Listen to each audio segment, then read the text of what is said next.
आप देख रहे हैं श्री हरि कृपा आश्रम चैनल। संस्थापक स्वामी श्री हरि चैतन्य पुरी जी महाराज।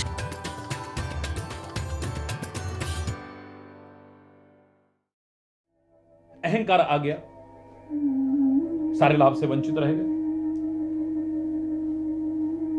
वहां जाकर के तीर्थ की मर्यादाओं का पालन न किया,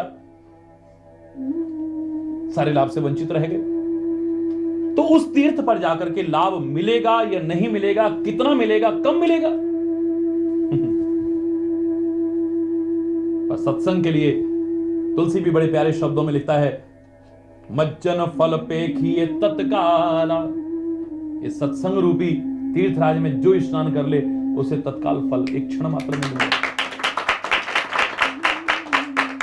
वहां पर भी गंगा, यमुना और सरस्वती है, तो सत्संग रूपी तीर्थराज में भी ये तीनों नदियां बहती हैं। राम भक्ति जहां सुर सरी धारा, सत्संग रूपी तीर्थराज में राम भक्ति रूपी गंगा बहती है। ब्रह्म विचार और प्रचार जो होता है, सरसई ब्रह्म विचार प्रचारा, सरस्वती यहां ब्रह्म का विचार और प्रचार है। विधि निषेध में कलिमल हरणी, कर्म कथा रविनंदन वर्णी। जो कर्मों की कथा है, ये करना चाहिए, ये नहीं करना चाहिए, ऐसा ठीक है, ये गलत है, विधि निषेध का जो बोध कराया जाता है सत्संग में, बोले ये कलयुग के पापों का हरण करने वाली सूर्य की पुत्री यमुना जी बह रही है, तो यहां गंगा भी है, यमुना भी है, सरस्वती भी है, सब बह रही है। अब तुम पर निर्भर करता है कि तुम इसमें एक गोता लगा करके अपने आप को कृतकृत्य करने की कोशिश करते हो या नहीं करते हो, इसका लाभ उठा पाते हो या नहीं उठा पाते हो, ये आप पर निर्भर कर रहा है। प्रभु की कृपा से तुम्हें यह तीर्थराज सहज में सुलभ हो गया है। लेकिन चर्चा हम कर रहे हैं श्री राम वन यात्रा में आज आगे बढ़े, और आगे जब बढ़े हैं तो तीर्थराज तीख प्रभु जाय, तीख प्रभु जाय। प्रभु को तीर्थराज दिखाई दिया है। अपार महिमा है इस तीर्थराज की। क्या स्वरूप है इस तीर्थराज का? राजा का एक परिकर होता है, अनंत असंख्य तीर्थों का राजा है ये प्रयागराज।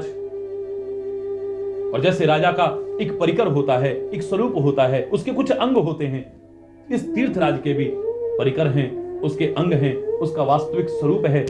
बिल्कुल राजा की तरह तुम्हें दर्शन होगा, किस तरह से तीर्थों के राजा के साथ क्या परिकर है, उसके क्या क्या अंग हैं। शेषकल आज यहीं पर अगर कोई गलत शब्द निकला हो, समय अभाव के कारण क्षमा चाहता हुआ अपनी वाणी को विराम दूंगा। लेकिन उससे पहले एक बार सभी लोग जय घोष करेंगे, धर्म की जय हो, धर्म की जय हो, अधर्म का नाश हो, अधर्म का नाश हो, प्राणियों में सद्भावना हो, विश्व का कल्याण हो, गौ माता की जय हो, भारत माता की जय हो, गंगा माता की जय हो, संत समाज की जय हो, भारत की देवियों की जय हो, भक्त समाज की जय हो। बोलो श्री गुरु महाराज की जय, बोलो कामा के कन्हैया की जय, बोलो लाठी वाले भैया की जय, बोलो वृंदावन बिहारी लाल की जय। जय श्री राधे श्याम राम राम। हरि बोल, हरि बोल, हरि बोल, हरि बोल, हरि बोल, हरि बोल।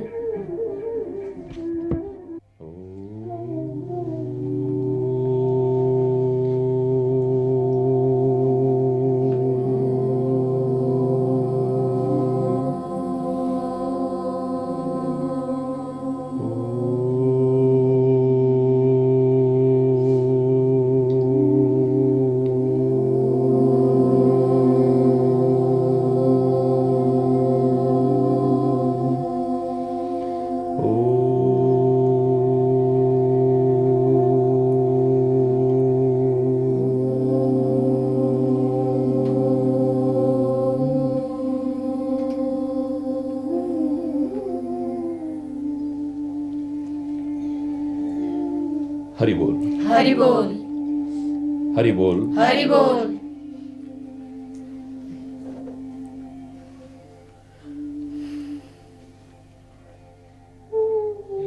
वृक्ष के नीचे ही निवास किया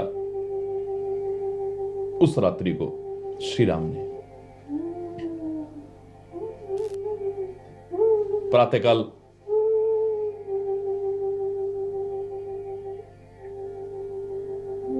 प्रातः क्रिया करने के बाद जब आगे बढ़े तो प्रयागराज के दर्शन हुए। कल हमने ईश्वर की कृपा से संक्षेप में चर्चा की थी सत्संग रूपी तीर्थराज के बारे में, प्रयागराज के बारे में।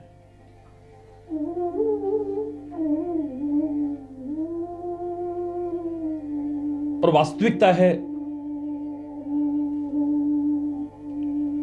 कि अहंकार यदि हमें आ गया तीर्थ यात्रा करके, व्रत करके, दान करके, पुण्य करके, तप करके, यज्ञ करके, तो जैसे हाथी का स्नान बेकार हो जाता है, नहाने धोने के बाद अपने ऊपर कीचड़, मिट्टी और धूल डाल लेता है, ऐसे ही अपने हम सारे के सारे सत्कार्यों को छीन कर लेते हैं। जाना पड़ेगा तीर्थराज पर,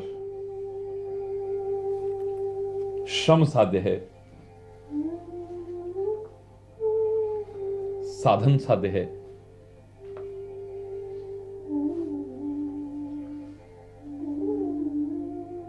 जाकर के लाभ मिलेगा या अपनी किन्हीं गलतियों के कारण, अहंकार के कारण, तीर्थ की मर्यादाओं का पालन न करने के कारण, वहां जाकर के भी गलत चिंतन, गलत कृत्य करने के कारण, किसी भी कारण से हो सकता है लाभ मिले ना मिले,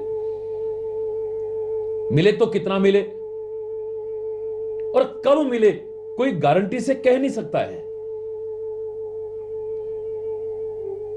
गंगा, यमुना और अदृश्य सरस्वती के उस संगम में, लेकिन जहां राम भक्ति रूपी गंगा बहती है, ब्रह्म के विचार और प्रचार रूपी सरस्वती बहती है, विधि निषेधात्मक बोध कराने की, यानी ये करो, ये न करो, ये सही है, ये गलत है, ये उचित है, ये अनुचित है, विधि निषेधात्मक बोध कराने वाली सूर्य तनया यानी यमुना जी जहां बहती है, उस सत्संग रूपी तीर्थराज में सौभाग्य से यदि आप पहुंचे और उसका सेवन करें तो वहां पर संभावना नहीं, वहां तो गारंटी से तत्काल फल हमें प्राप्त होता है। सौभाग्यशाली हैं आप लोग। तीर्थराज का आज प्रसंग ईश्वर की कृपा से श्री राम की वन यात्रा के दौरान हम लोग गायन करने की कोशिश कर रहे हैं, श्रवण करने की कोशिश कर रहे हैं, और वो भी सत्संग रूपी महान तीर्थराज पर।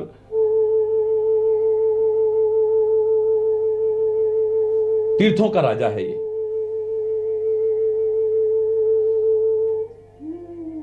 और राजा के साथ में कुछ अंग हैं जो हमेशा रहते हैं। राजा का सचिव होना चाहिए,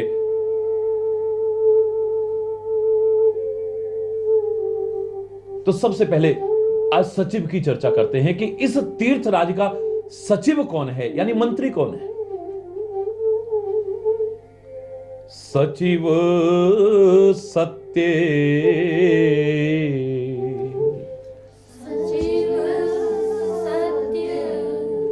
सचिव सत्य, सचिव सत्य, सचिव है इसका सत्य। तीर्थराज पर जाकर के भी यदि हम झूठ बोले, सत्संग रूपी तीर्थराज में आए, गुरु के चरण शरण रूपी तीर्थ में हम आए, बड़े बुजुर्गों की सेवा रूपी तीर्थ का सेवन हम करें, पौराणिक तीर्थ स्थलों का संयोग से, प्रभु कृपा से या किन्हीं सत्कार्यों के कारण सेवन करने का अवसर मिले, किसी भी तीर्थ का सेवन हम करें और वहां पर यदि असत्य को अपने जीवन से दूर न करें, तो मैं तो इतना कहने में संकोच नहीं करूंगा कि उस तीर्थ का आपको विशेष लाभ मिलने वाला हर किसी को। तीर्थराज का, तीर्थ का ही नहीं, ये तीर्थराज प्रयागराज का जो मंत्री है वो सत्य है। और वैसे भी मंत्री अगर सत्य न हो, वो राज्य की महिमा को घटा देगा, राज्य के विनाश का कारण बनेगा। वो मंत्री जो ठकुर सुहाती करे, किसी डर या लालच के कारण प्रिय ही बोलता रहे लेकिन सत्य ना बोले, ऐसे सचिव से, ऐसे मंत्री से कब राज्य का नाश हो जाए कोई कुछ कह नहीं सकता है। क्योंकि 3 लोग ऐसे हैं, उनको वास्तविकता से अवगत कराने की कोशिश करनी चाहिए, सत्य बोलना चाहिए।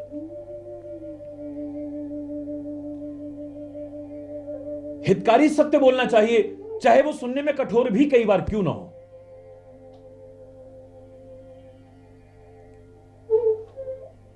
सचिव, वैद्य, गुरु 3 जो प्रिय बोलई भय आस, राज धर्म तन 3 कर होए बेगही नाश। मंत्री अगर चापलूसी करने लगे, ठकुर सुहाती करने लगे, वास्तविकता से अवगत न कराए, सत्य न बोले, तो राज्य का कब नाश हो जाए कोई कुछ कह नहीं सकता है।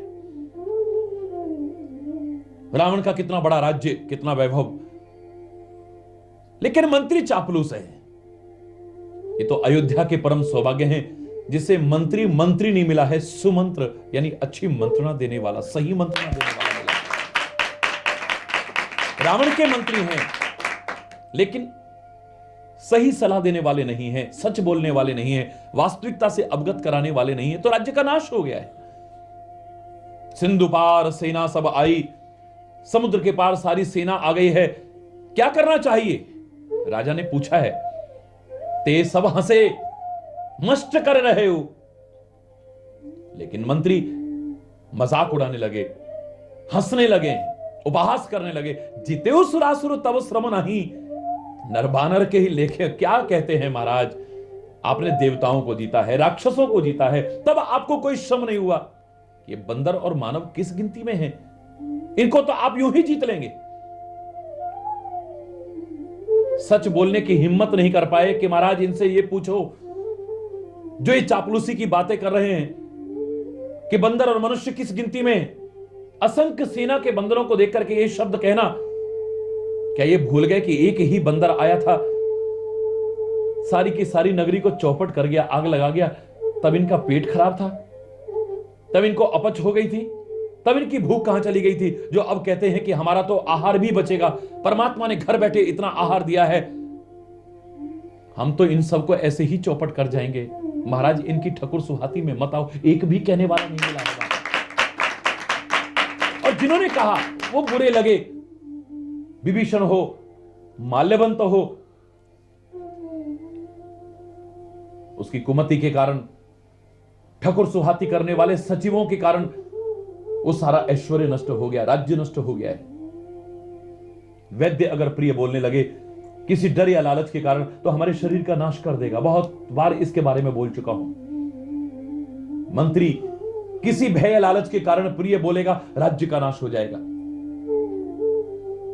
वैद्य अगर वास्तविकता से अवगत न कराए, किसी डर या लालच के कारण प्रिय बोलने लगे, हमारे शरीर का नाश कर देगा। और याद रखना, हमारा सद्गुरु भी अगर हमारी वास्तविकता से हमें अवगत न कराए, खाली इस भय के कारण कि हमारी कमियां बताई, तो ये नाराज हो जाएंगे, ये मुझसे दूर हो जाएंगे।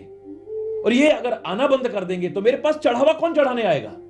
किसी लालच या डर के कारण जिस दिन सद्गुरु प्रिय बोलने लग गए, वास्तविकता से अवगत कराना बंद कर दिया, तो हमारे धर्म का नाश हो जाएगा। सचिव इस तीर्थराज का सत्य है। सत्य का परिपालन बहुत आवश्यक है। झूठ के पैर नहीं होते हैं, और याद रखना, एक झूठ को छुपाने के लिए पता नहीं कितने झूठ बोलने पड़ते हैं। लाख कोशिश करके भी असत्य सत्य नहीं बन जाता है, सत्य जैसा लग सकता है। और लाख कोई कोशिश करे, सत्य को भी छुपाने की सामर्थ्य नहीं रखता, वो भी एक दिन उजागर होकर के रहता है। ढका सा प्रतीत होता है, मंद सा प्रतीत होता है। कई बार बहुत अधिक कुप्रचार करने के कारण सत्य असत्य जैसा लग सकता है, पर असत्य नहीं हो जाएगा। सूर्य के सामने बादल आ जाए, सूर्य के सामने कोहरा आ जाए, उसका प्रकाश मंद सा प्रतीत होता है, सूर्य का विनाश नहीं कर सकता है। ऐसे ही सत्य का विनाश दुनिया में किसी की करने की सामर्थ्य नहीं है। मैं तो यहां तक कहने में संकोच नहीं करता हूं कि असत्य की नाव तुम्हें ठीक चलती दिख सकती है। जो आप लोग कई बार कह देते हो, फलाना ऐसा, और देखो फिर भी कितना ऐश कर रहा है, और फलाना बेचारा इतना भगत आदमी, इतना सच के मार्ग पर, और फिर भी कष्ट उठा रहा है। असत्य की नाव आपको ठीक चलती प्रतीत हो सकती है, लेकिन पार नहीं लगेगी, एक दिन डूब करके रहेगी। और सत्य की नाव आपको डगमगाती चाहे लगे, पर डूबेगी नहीं, एक दिन पार होकर के रहेगी। सांच को कभी आंच नहीं।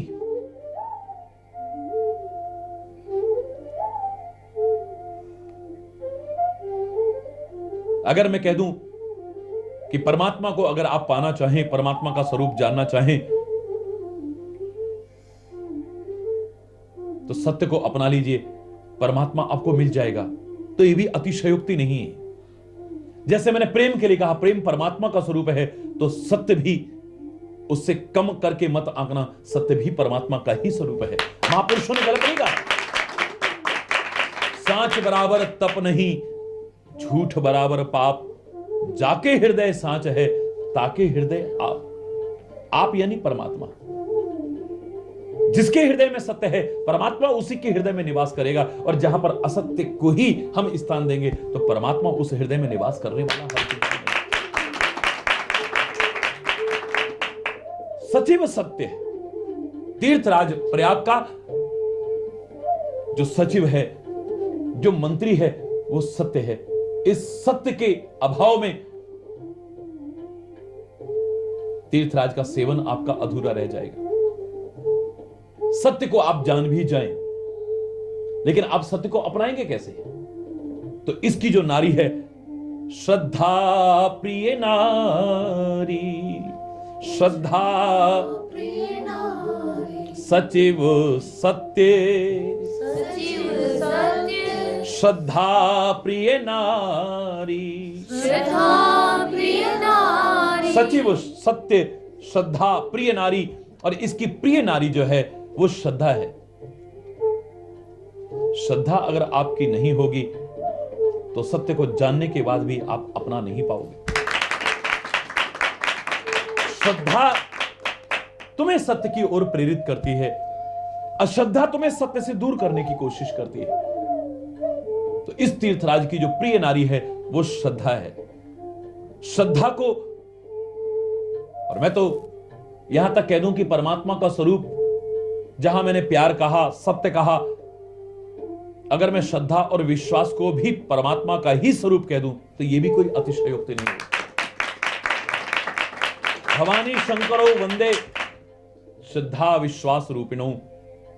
पार्वती और शंकर का स्वरूप आपकी निगाह में जो है, वो अपनी जगह पर ठीक है, लेकिन हमारे महापुरुषों ने यह कहने में संकोच नहीं किया है, भवानी शंकरो वंदे।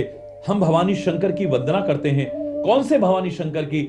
श्रद्धा विश्वास रूपिणो, जो श्रद्धा और विश्वास के स्वरूप हैं। याभ्याम बिना न पश्यन्ति सिद्धः स्वान्तस्तमीश्वरम। साधक को तो क्या, सिद्ध पुरुषों को भी इस श्रद्धा और विश्वास के अभाव में परमात्मा चाहे तुम्हारे अंतर में है, पर उसके दर्शन नहीं हो सकते।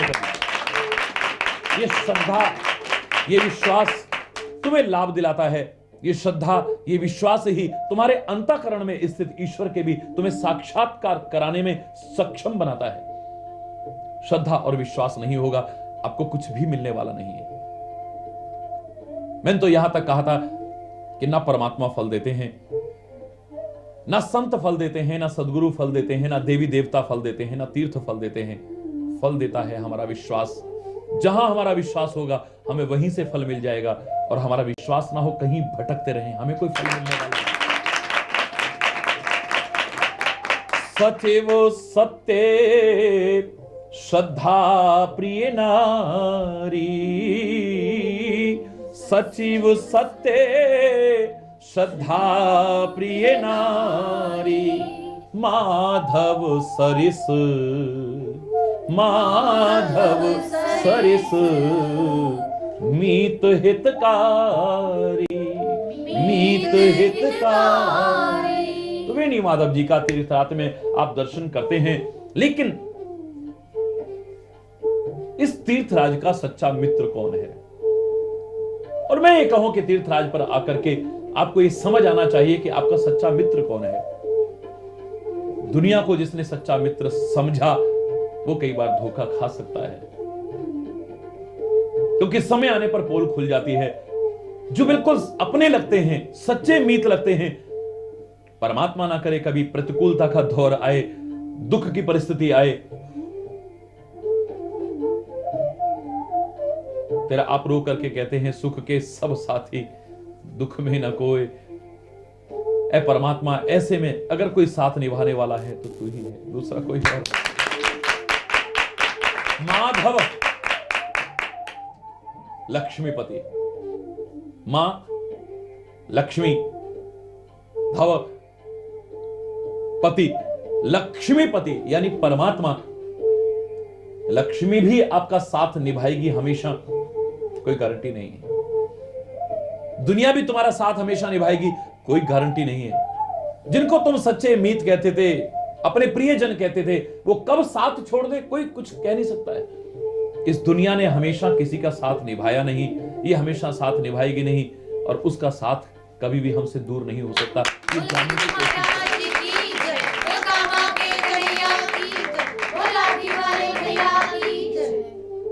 माता पिता साथ छोड़ सकते हैं, बच्चे साथ छोड़ सकते हैं, पत्नी साथ छोड़ सकती है, पति साथ छोड़ सकता है, धन छोड़ सकता है, पद साथ छोड़ सकता है, वैभव हमारा साथ छोड़ सकता है, मान प्रतिष्ठा भी कभी, अहंकार मत करना, साथ छोड़ सकती है। दुनिया में जो कुछ है ये साथ छोड़ सकते हैं, लेकिन परमात्मा का साथ कभी छूटने वाला हमसे नहीं। अगर सच्चा मीत हमारा कोई है, हितकारी मीत, जो हमारा हित चाहता हो, तो वो माधव यानी परमात्मा ही हो सकता है। माधव सरिस मीत हितकारी।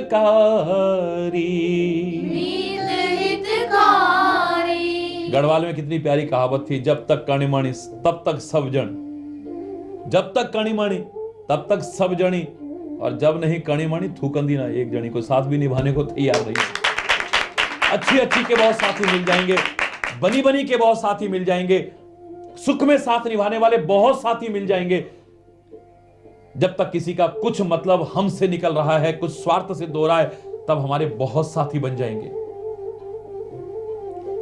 लेकिन प्रतिकूलता के दौर में, दुख के दौर में, कभी परमात्मा ना करे विपत्ति के दौर में फिर भी कोई साथ निभाए, तो वही हो सकता है, उसका नाम हो सकता है, या उसके जो निज जन हैं यानी संत और सदगुरु हो सकते हैं, वरना दुनिया में हमेशा के लिए साथ में रहने वाला। ये बात विचार करके देखिए, संसार की रीति है, सारी दुनिया इस चीज को अनुभव कर रही है। ये कोई कहानी किससे नहीं है।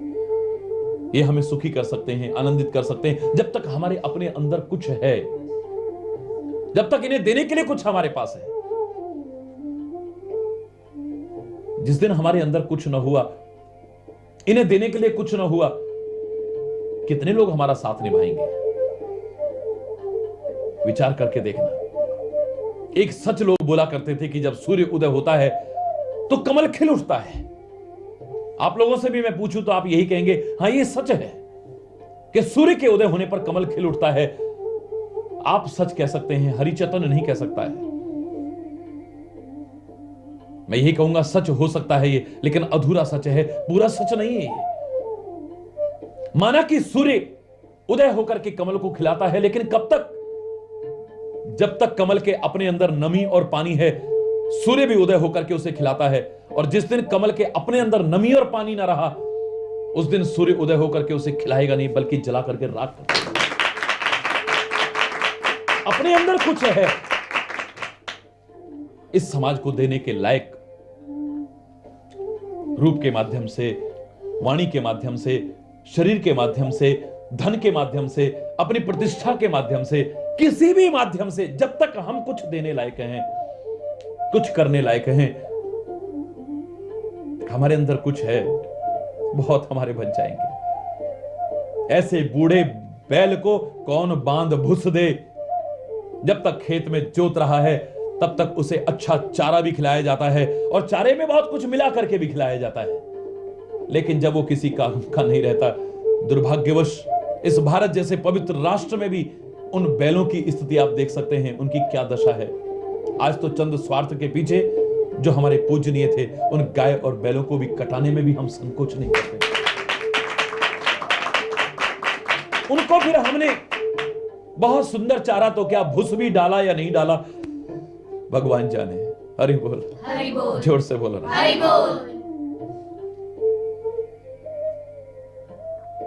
माधव सरिस माधव सरिस मीत हितकारी, मीत हितकारी। उसके जैसा हितकारी मीत और कौन हो सकता है?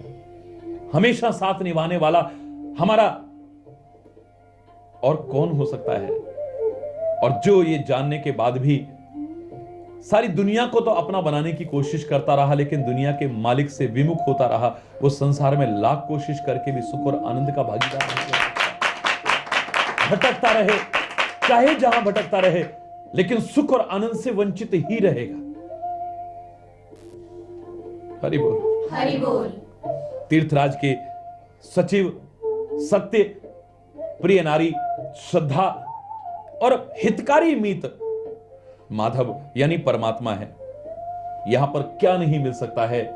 चार पदार्थ चार पदार्थ भरा भंडारू। भंडारू। तीर्थराज पर चारों पदार्थों का भंडार भरा हुआ है। चारों पदार्थ, अर्थ, धर्म, काम और मोक्ष। क्या नहीं मिल सकता है तुम्हें? अगर तुम्हारे जीवन में सत्य ने प्रवेश कर लिया है, तुम्हारे जीवन में श्रद्धा ने प्रवेश कर लिया है, और तुमने संसार को नहीं, संसार के मालिक को ही अपना हितकारी मीत समझ लिया है, तो मैं तो कहूंगा कि चारों फल तो स्वतः तुम्हारे पास आने को तत्पर रहेंगे। इसमें कौन सी बात? ये क्रम है। सत्य को जीवन में अपनाओ, लेकिन श्रद्धा के अभाव में तुम नहीं अपना पाओगे। श्रद्धा के साथ सत्य को अपनाओ।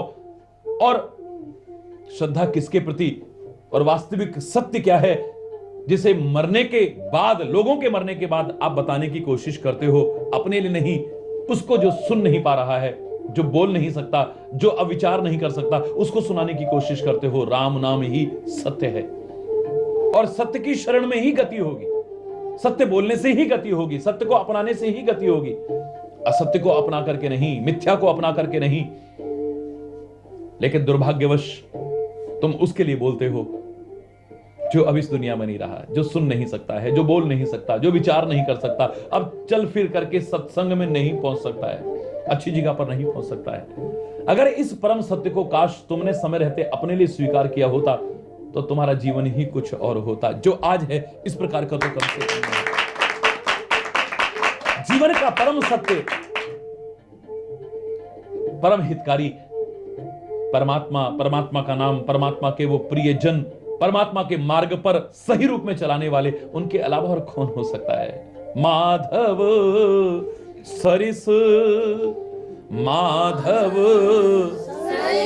मीत हितकारी, मीत हितकारी, चार पदार्थ चार पदार्थ भरा भंडारू पुण्य प्रदेश देश अति चारू। यहां पर तुम्हें क्या नहीं मिल सकता? जीवन के जो परम पुरुषार्थ हैं, अर्थ धर्म काम और मोक्ष, ये सारे के सारे तुम्हें प्राप्त हो सकते हैं अगर तुम्हारे अंदर श्रद्धा है, तुमने सत्य को अपनाया है, परमात्मा को ही अपना हितकारी मीत समझा है और उसी की चरण और शरण ग्रहण की है तुमने। लेकिन भक्त तो इससे भी कहीं ऊपर उठ जाता है। वो तो कहता है जिसकी वजह से ये चारों मिल सकते हैं, मुझे तो वही चाहिए। अर्थ न धर्म न काम रुचि, गति न चहु निर्वाण, जन्म जन्म रति राम पद, यह वरदान है। अर्थ न धर्म न काम रुचि, गति न चहु निर्वाण, जन्म जन्म रति राम पद, अर्थ न धर्म न काम रुचि। मुझे तो ना अर्थ चाहिए, ना धर्म चाहिए, ना काम चाहिए और ना मोक्ष चाहिए। बस बार बार चाहे जन्म मिलता रहे, लेकिन परमात्मा के चरणों में प्यार बना रहे, उसके साथ मेरा संपर्क बना रहे, उसका सानिध्य मिलता रहे, उसका सामीप्य मिलता रहे, उसका स्मरण बना रहे, एक क्षण को विस्मृति ना हो जाए उसकी। लाख कोशिश करके जो नहीं पा सकते वो सहज में पा जाओगे। मांग मांग करके जो तुम्हें नहीं मिलता है, बिना मांगे तुम्हें सब कुछ मिल सकता है। हरि बोल। और जब संसार के तुच्छ आकर्षणों की ओर ही लुभाते रहते हो, तो जो परम आकर्षण है उससे वंचित रह जाते हो, उससे दूर रह जाते हो। तो यहां पर कोई कमी नहीं।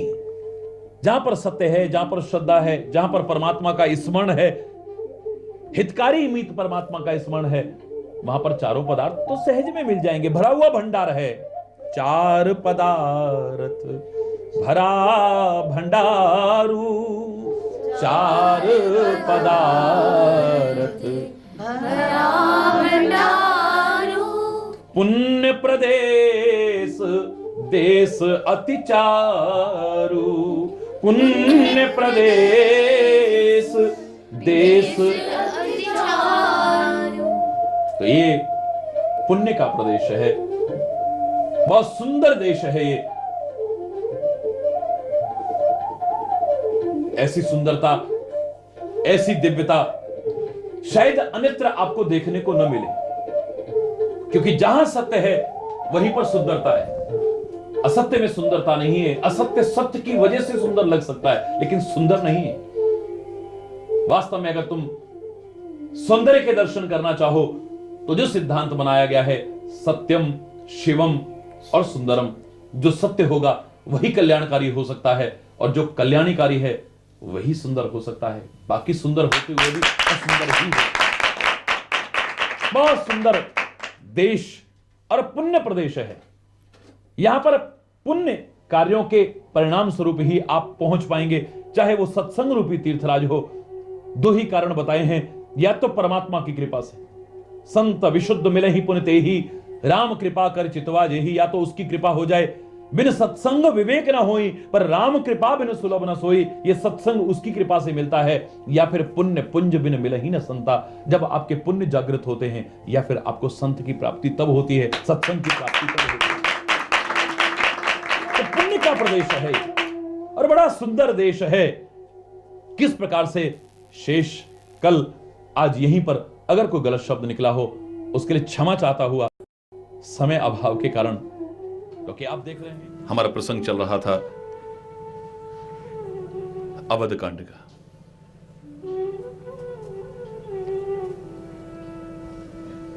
परमात्मा की कृपा से अनंत भाव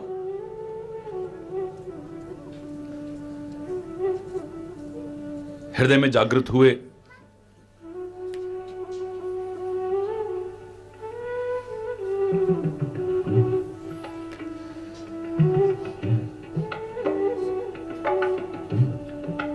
अवध कांड जो प्रेरणा दे रहा था कि जहां किसी का वध न हो वो अवध हो सकता है। मन से, वचन से, कर्म से पूर्ण रूपेण अहिंसा व्रत को अपनाने का जो बहुत सुंदर संदेश दे रहा है।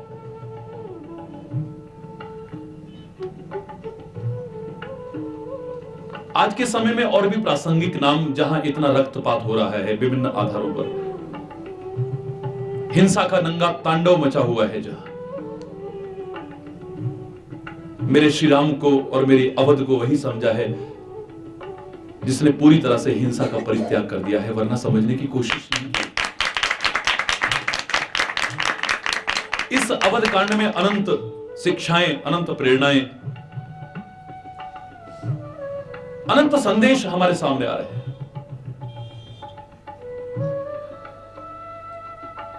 और उसी में हम गत प्रसंग में लक्ष्मण गीता का उल्लेख कर रहे थे। श्री लक्ष्मण का ज्ञान, भक्ति और वैराग्य का वो महान संदेश जो हमारे सामने आया, गुह निषादराज को माध्यम बना करके आया, जो मिथ्या दोषारोपण कर रहा था कैकेयी के ऊपर,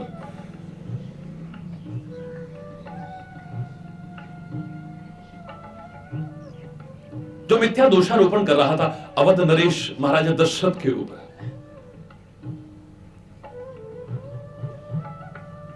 जीवों के महान आचार्य वो लक्ष्मण जी बड़ा सुंदर संदेश देते हैं। हे निषादराज भैया,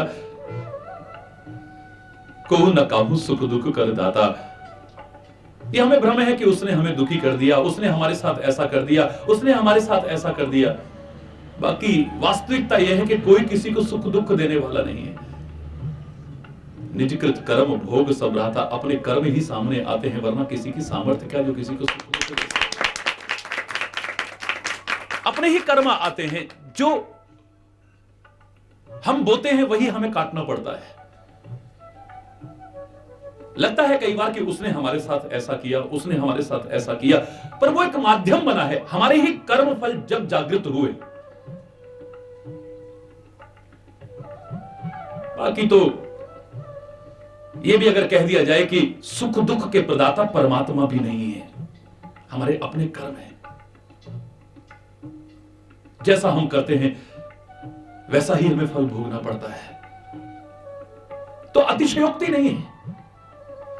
मैंने एक बार आपसे कहा था कि परमात्मा भी सुख दुख प्रदान करने वाले नहीं हैं, हमारे अपने कर्म हैं। हां, परमात्मा यदि रीझ जाएं हमारे अच्छे जीवन, अच्छे आचरण, अच्छे चरित्र, अच्छे कर्मों से, परमात्मा यदि कृपा कर दें हमारे ऊपर, तो हमारे दुखों की निवृत्ति अवश्य कर सकते हैं। बाकी तो हमारे कर्मों का फल ही हमें भोगना पड़ता है। हमारे कर्मों के आधार पर जो व्यवस्था की हुई है सृष्टि में, जिसको व्यवस्था सौंपी है, वो हमें सुख और दुख प्रदान करता है। जैसे हमारे राष्ट्र में हमें सजा देने का, सजा से मुक्त करने का अधिकार न्यायाधीशों को दे रखा है। देश के सबसे ऊंचे पद पर बैठे राष्ट्रपति के हाथ में नहीं। राष्ट्रपति का काम नहीं है कि किसी को फांसी की सजा दे दे या सजा मुक्त कर दे। ये काम न्यायाधीशों का है। हां, यदि राष्ट्रपति प्रसन्न हो जाए किसी से, तो वो सजा माफ जरूर कर सकता है। बाकी तो अपने कर्मों का फल। ठीक है, ऐसे ही अपने कर्मों के आधार पर हमें सुख दुख मिल अवश्य रहा है। हां, परमात्मा की कृपा हो जाए, परमात्मा का अनुग्रह हमारे ऊपर हो जाए, तो अनंत दुखों के मकर जाल में फंसा ये जीव उनसे मुक्त हो सकता है। तो कर्म का बड़ा सुंदर संदेश विस्तार से आपने सुना है, एक एक पहलू पर विचार करते हुए।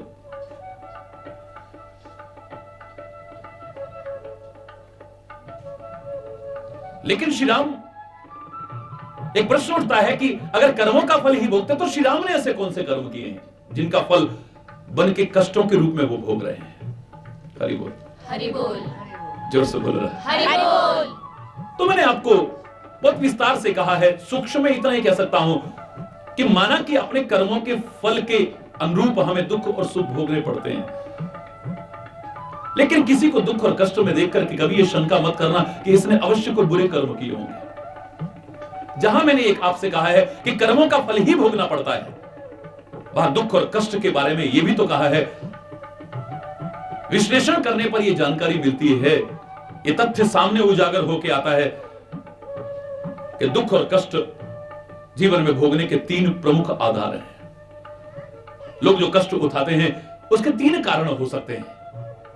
पहला कारण अपने गलत कर्मों के कारण। हरि बोल। हरि बोल।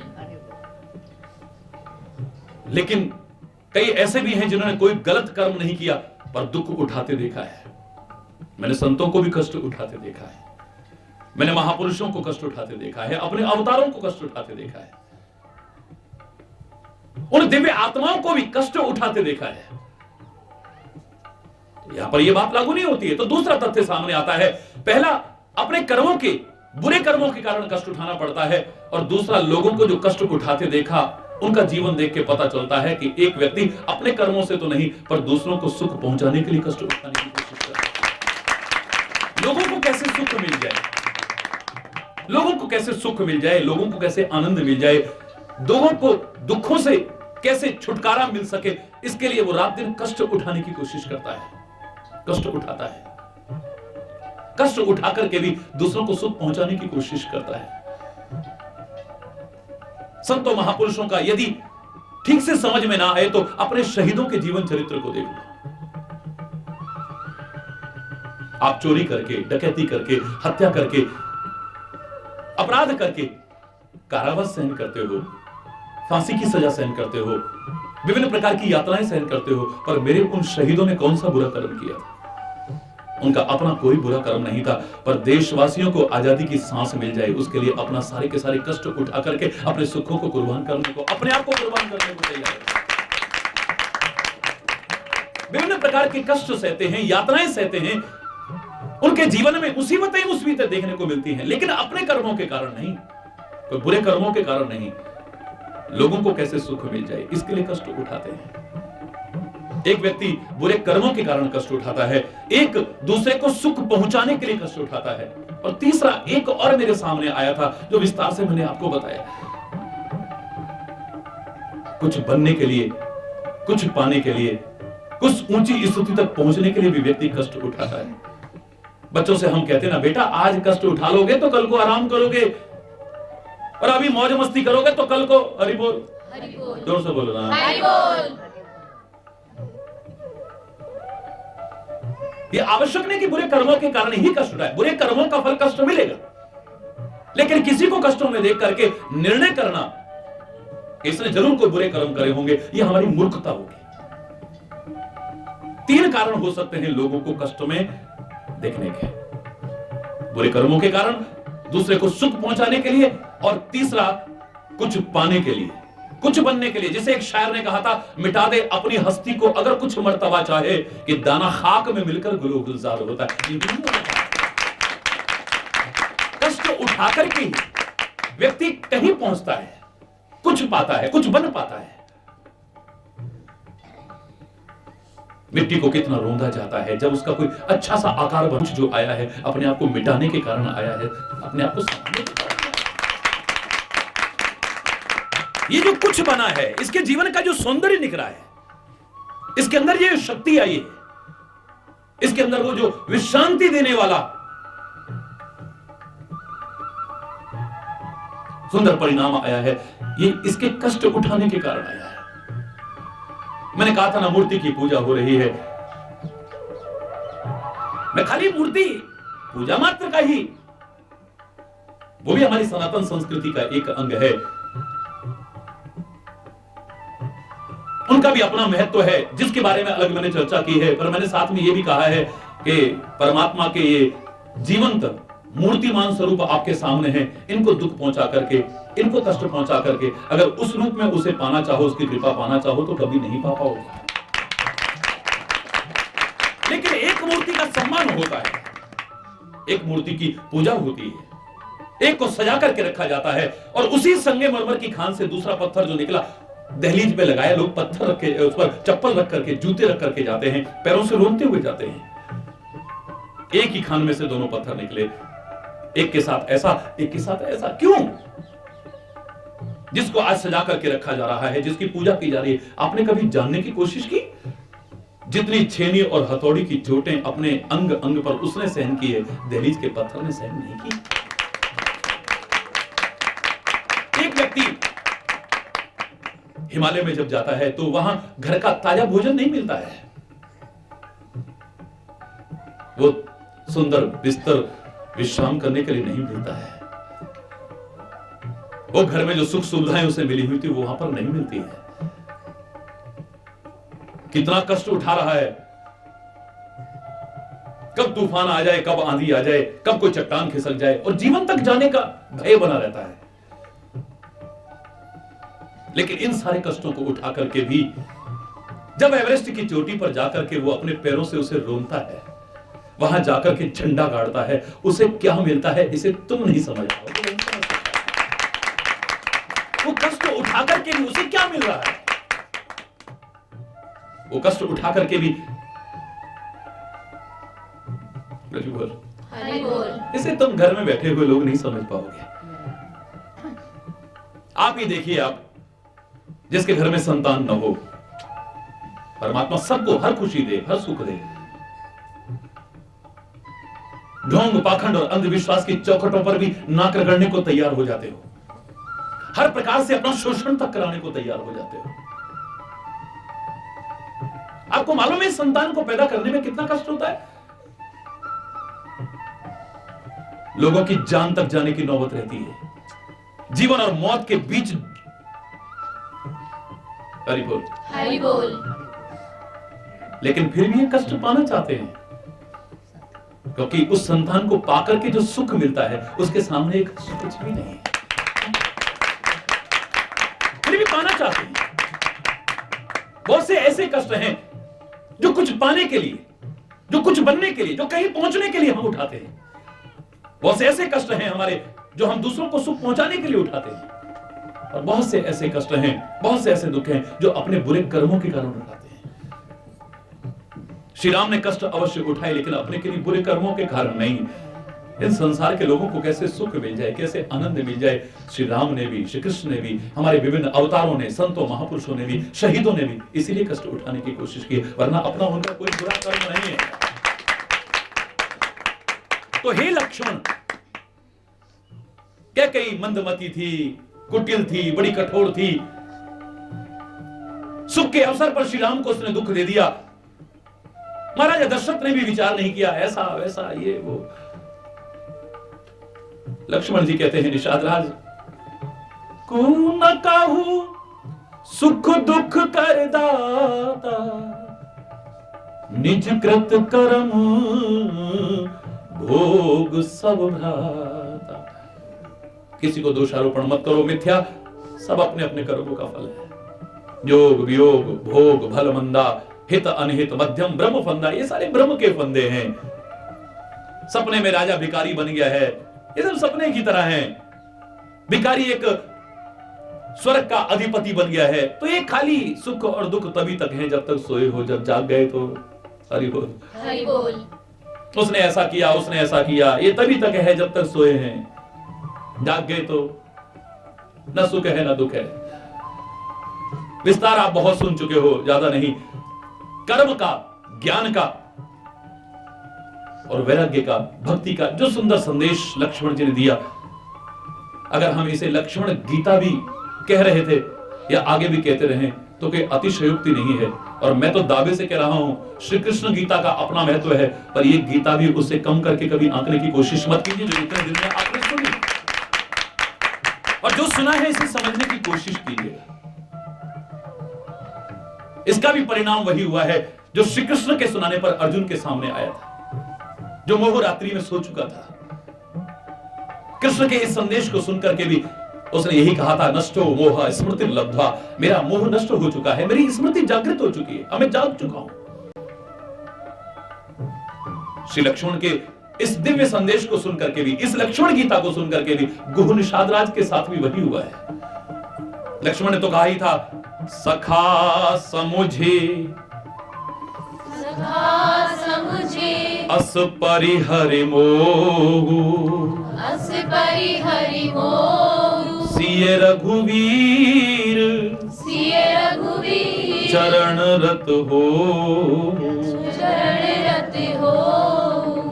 हे सखा, ये समझ करके अब तुम अपने मोह का परित्याग कर दो, अपने अज्ञान का परित्याग कर दो, अपने भ्रम का परित्याग कर दो।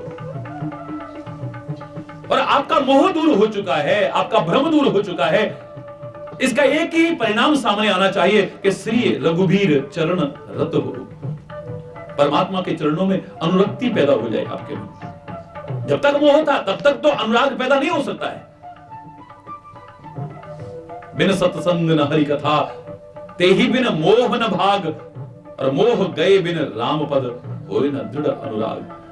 सत्संग के बिना प्रभु कथाएं नहीं है, और प्रभु कथा के बिना मोह की निवृत्ति नहीं है। और जब तक मोह दूर नहीं होगा, अज्ञान दूर नहीं होगा, भ्रम दूर नहीं होंगे, तब तक प्यार हमारे हृदय में पैदा होने वाला नहीं। अब तुम्हारा मोह दूर होना चाहिए, तुम्हारा अज्ञान दूर होना, तुम्हारे जो संदेह थे, जो भ्रम थे, वो दूर होने चाहिए। और उसका जो परिणाम सामने आना चाहिए वो यही आना चाहिए कि सिय रघुवीर चरण रत हो, उनके चरणों में तुम्हारे हृदय में प्यार पैदा हो जाए। कहत राम गुण भाभिनुसारा, जागे जग मंगल सुखदारा, जागे जग मंगल सुखदारा।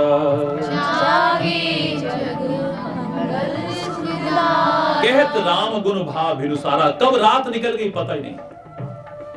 और मैं दावे से कह रहा हूं, परमात्मा का स्मरण करते हुए, अपना कर्म करते हुए, दुखों की भी काली अंधियारी रात कब निकल जाएगी आपको पता भी नहीं चलेगा। परमात्मा का सच्चे हृदय से स्मरण तो करो, तुम कब निकल जाएगी पता भी नहीं है। अगर आई है दुख की वो अंधियारी रात तुम्हारे जीवन में, तुम जैसे निषाद के साथ में कब भिनुसार यानी प्रातःकाल हो गई पता ही नहीं चल रहा है। वो रात कब निकल गई कोई पता ही नहीं है। उसका नाम भी क्या है? गुह निषाद राज। गुह अंधकार का परिचय है, इसी से गुफा शब्द बना है, गुहा शब्द बना है। जो अज्ञान था वो दूर हो गया है,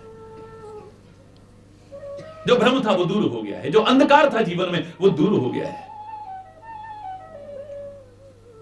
वो संदेश ही क्या, जिसे सुनने के बाद हमारा संदेह दूर ना हो जाए, हमारा भ्रम दूर ना हो जाए, हमारा अज्ञान दूर ना हो जाए, हमारी शंकाएं दूर ना हो जाए, जो अंदर से हमें झकझोर ना दे, मैं तो उसे प्रवचन या संदेश और उपदेश भी हरगिज मानने को तैयार नहीं।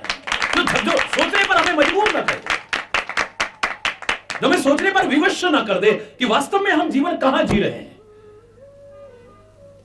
किन संदेहों में जी रहे हैं, किन भ्रमों में जी रहे हैं हम लोग। ऐसे ही ये जीवन की अज्ञान रूपी रात्रि हमारे जीवन की ही रात्रि ना बन जाए कभी। समय रहते अगर जाग गए तो मैं तो कह रहा हूं फिर संसार का कुछ ऐसा नहीं जो आप पा ना सको। सरल शब्दों में आप भी कहते हैं, जो जागत है सुख आवत है, जो सोवत है सुख होवत है। इस रात में सोने पर तो पता नहीं आप बहुत कुछ खो सको न खो सको, लेकिन अज्ञान रूपी रात्रि में सोते हुए तो तुम सब कुछ खोते चले जा रहे हो। भ्रम रूपी रात्रि में सोते हुए सब कुछ खोते चले जा रहे हो। इसलिए हमारे वेदों ने पहला संदेश दिया था, तमसो मां ज्योतिर्गमय। इस अंधकार से प्रकाश की ओर आगे बढ़ो, अंधकार से प्रकाश की ओर आगे बढ़ो, अज्ञान से ज्ञान की ओर आगे बढ़ो। तमसो मां ज्योतिर्गमय का संदेश हमें दिया था, असतो मां सदगमय का संदेश हमें दिया था, मृत्योर मां अमृतम गमय का संदेश हमें दिया था। तो बड़ा प्यारा सुंदर संदेश लक्ष्मण के श्रीमुख से गुह निषाद राज के अज्ञान संदेह भ्रम की निवृत्ति के लिए आपके सामने आया है। मजा तब है, अपना कर्म तो हम करते रहेंगे, लेकिन उस परम सत्ता के प्रति किसी भी रूप में, किसी भी प्रकार से हमारे मन में श्रद्धा पैदा हो जाए, हमारे मन में प्यार पैदा हो जाए, हमारी आस्था, हमारा विश्वास दृढ़ हो जाए, इस सुनने का और सुनाने का लाभ तभी है, वरना तो विशेष लाभ से वंचित रह जाएंगे हम।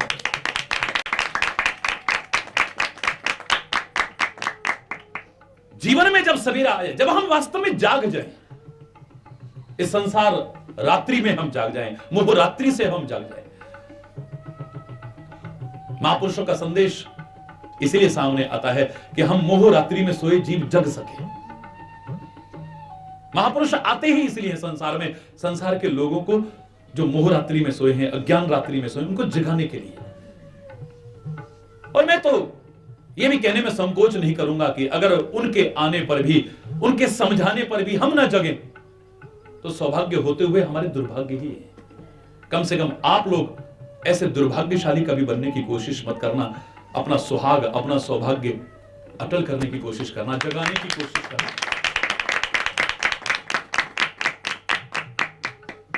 कहत राम गुण भाभिनुसारा, जागे जग मंगल सुखदारा।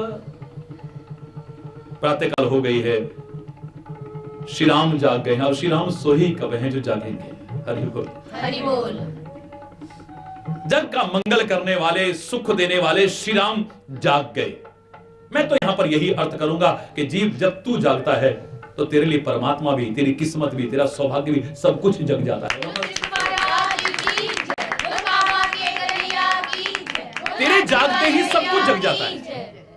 तेरे जागने की वो महिमा है जो लाख कोशिश करके तू न कर पाए, वो जागते ही तेरे को मिल जाता है, जिसे जागना कहा जाता है। आंख खोल करके बिस्तर से उठ गए, खाली इतने को नहीं, इसका भी अपना महत्व है, इसमें भी सोते मत रहिए। लेकिन जिसे वास्तव में जगना कहा जाए, उस जागृति की महिमा कम नहीं हो सकती है। फिर ना पढ़े हो आपने वेद, ना पढ़े हो शास्त्र, ना पढ़े हो ग्रंथ, जिनका मिथ्या अभिमान करके कई बार वाद विवाद भी करने लग जाते हो। लेकिन अगर तुम जग गए हो तो कबीर की तरह ये वेद तुम्हारे जीवन में स्वयं समाने को तैयार हो जाएंगे, ग्रंथ तुम्हारे जीवन में स्वयं समाने को तैयार हो जाएंगे, और तुम गंवार समझे जाने वाले, अनपढ़ समझे जाने वाले, तुम्हारे मुख का निकला एक एक शब्द वेदवाणी से कम नहीं आता रहेगा। कबीर की तरह, बिना पढ़े लिखे कबीर की तरह तुम्हारी वाणी भी वेदवाणी से कम महत्व तो नहीं रखेगी। फिर हरि बोल, हरि बोल, जोर से बोलो, हरि बोल। ये काहे की महिमा है? जागृति की महिमा है।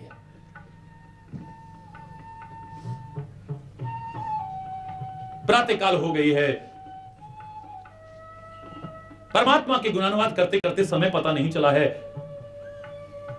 तो जहां जीवन में सुबह होनी शुरू हो, समझो ज्ञान की, परमात्मा का प्राकट्य अपने आप होने लगता है, सब कुछ जागृत होने लगता है। फिर तुम नहीं कहोगे कि हमारा तो भाग्य ही सोया हुआ है, हमारा तो ऐसा सोया, ये कुछ नहीं। परमात्मा हमारी तरफ ध्यान नहीं दे रहे, परमात्मा हम पर कृपा नहीं कर रहे। वो तो रात दिन कृपा बरसाता है, पर तुम अभागे अज्ञान की छतरी लगा करके उस बारिश से वंचित रह जाते हो। काश एक बार खुल करके उसकी शरण चरण में आने की कोशिश करो, वो कृपा बरसेगी, शायद आपने कभी सोचा भी ना हो। गुरु भी तुम पर कृपा बरसाता है, परमात्मा भी तुम पर कृपा बरसाता है, पर हम अभागे वंचित रह जाते हैं। हरि बोल, हरि बोल। ऐसे हमारे हाथ में छेद हुए पड़े हैं कि कुछ भी लेते हैं तो हाथ में कुछ दिखता ही नहीं है। बड़े आराम से हमने भरा था कृपा का जल, लेकिन सारा खाली हो गया। पात्र हमारा छेद वाला था, वंचित रह गए। बारिश तो बहुत हुई, लेकिन हमारे बर्तन सारे ढके हुए थे या उल्टे रखे हुए, तो एक बूंद भी उसमें प्रवेश नहीं कर पाई, सारा वंचित रह गए। अपने बुद्धि के कपाट खोल करके रखो, अपने हृदय के कपाट द्वार इसको खोलो तुम, गुरु का ज्ञान इसमें प्रवेश कर सके, परमात्मा की कृपाएं इसमें प्रवेश कर सके। इसके कपाट बंद मत रखो। हरि बोल, हरि बोल। श्री राम लौकिक मर्यादा है, मानव रूप में व्यवहार कर रहे हैं तो मर्यादा पुरुषोत्तम है। समय पर उठना, समय पर विश्राम करना, ये हमें सिखाने के लिए, वरना परमात्मा ही सो जाएगा तो बचेगा क्या। पर मैंने एक बार कहा था ना, हम ऐसे दुर्भाग्यशाली हैं खुद तो अभी सोए हैं, अज्ञान रूपी रात्रि में सोए हैं, मोह रूपी रात्रि में सोए, और इस रात में भी सोए रहते हैं। खुद तो कभी जगते नहीं हैं और प्रभु से कहते हैं जागो मोहन प्यारे जागो। प्रभु को जगाने की कोशिश करते हैं, गुरु को जगाने की कोशिश करते हैं। अरे मूर्ख, एक बार तू खुद जग जा, बाकी तो सब अपने आप जगा हुआ है।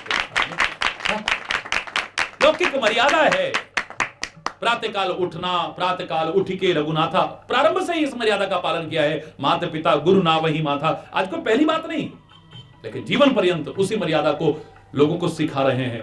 प्रातः होते ही श्री राम उठे और सकल शौच कर राम नहावा। हरि बोल, हरि बोल। जो स्वयं पवित्र हैं वो सारी पवित्रताओं को अपनाते हुए स्नान करते हैं। हरि बोल, मर्यादा है। अब ये नहीं कि अब हम तो पवित्र हैं जी, हमें नहाने की क्या जरूरत है। हरि बोल, हरि बोल। कई लोग बड़ा इसका दुरुपयोग करते हैं। हमें क्या जरूरत है अब, हाँ अरे शेरा देवी कोई मुंह तो। हरि बोल, हरि बोल। क्या कोई जरूरत ही नहीं हमें तो।